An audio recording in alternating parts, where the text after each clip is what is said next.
It's right here.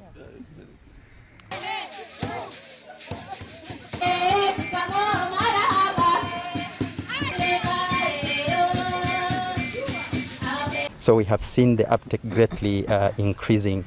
We have recently also started an outreach program where every sub-county beyond the initial single station is able to get many more stations that take this vaccine closer to the people. Since COVID hit, the inmates have not been able to be visited.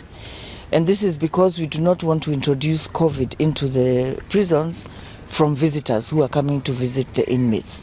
And after lots of consultations with the Ministry of Health, the only way we can resume visitation in prisons is by making sure that all the inmates and all the staff are vaccinated, so that in case any visitor comes and they have some form of infection, then the inmates are safe and it's not going to be spread. So there's been lots of challenges with them not seeing their families, psychological health, mental health issues, which need to be addressed.